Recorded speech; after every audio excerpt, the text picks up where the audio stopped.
Biddy Nation. Before we roll in today's tale of mill dust and missed opportunities, a big thank you to all of our listeners. Whether you're tuning in from a haunted California cul-de-sac or a sun-baked porch in Australia, we're thrilled to have you here. Yeah, welcome. And don't forget, you can find us on iTunes, Spotify, where you hear your podcasts, or YouTube. Subscribe, share, and send us your favorite ghost town gossip. We love a good vanishing act. Now, today we're heading into Auburn, Nevada. No, not the one in California. This Auburn was born in 1865, just 2.5 miles northeast of what would become Reno, Nevada. It had 20 stamp mill, a handful of buildings, and big dreams. But when Reno showed up in 1868, Auburn packed its bag, or didn't, or faded into the dust. Born of ore and optimism, Auburn sprang up around the British owned 20 stamp mill built at the north end of Truckee Meadows. It was a classic mill camp, workers, wagons, and ore cart clanging through the sage. The mill operated off and on into the 1880s, but the town itself never really took root. No post office, no saloon, row, no scandalous dance hall, just a few buildings and a lot of ambition. It was a town built to serve the mill, and when the mill slowed, Auburn just declined and evaporated. Yeah. Boosted by Reno. So back in the 1800s, apparently people ghosted. It was towns that ghosted each other, just not people. In spring of 1868, Reno was founded as the railroad hub.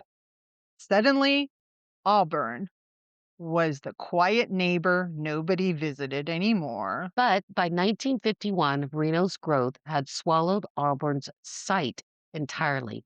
Today, it is buried under modern housing, no plagues, no ruins, just whispers in the dirt. Yeah, no plaques No, that nothing. say anything. No, I wouldn't have known about Auburn I unless we didn't either visit. Yeah. until I went through a Nevada ghost town book. And that's how Oh, I discovered about it. And yeah, there ain't nothing there now.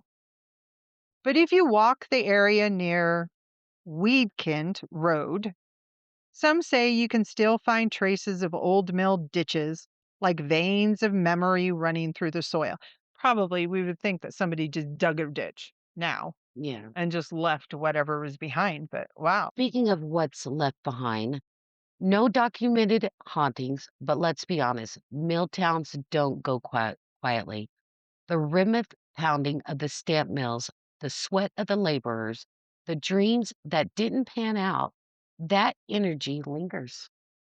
Yeah. If Auburn had a ghost, I'd bet it'd be a mill worker still waiting for his paycheck or a former foreman muttering about Reno stealing his thunder. So it's possible that those people are running around Reno and giving, taking gamblers' money. And maybe a British investor pacing the sagebrush, wondering where his silver went. Yeah, maybe he's the one that's stealing money out of people's pockets in the casinos. Very well could be. Could be. All right. A little bitty banter and listening lore. All right. We ask our listeners, if you built a town that got ghosted by a bigger neighbor, what would you leave behind? Mabel from Goldfield wrote in. She said a fake treasure map, a broken telegraph, and a sign that says we were here first. That's right. And that's classic Mabel. Passive aggressive, pioneer style. Absolutely. Auburn may be gone, but its story reminds us that even the smallest towns leave a mark if you know where to look. Yeah. Sometimes you have to look pretty deep Yeah. under that dirt. And listeners, thank you for joining us. And you got to remember, if you're going to be a biddy, Be sure to be witty. yes, always be witty. Absolutely. Thank you, listeners. Thank you.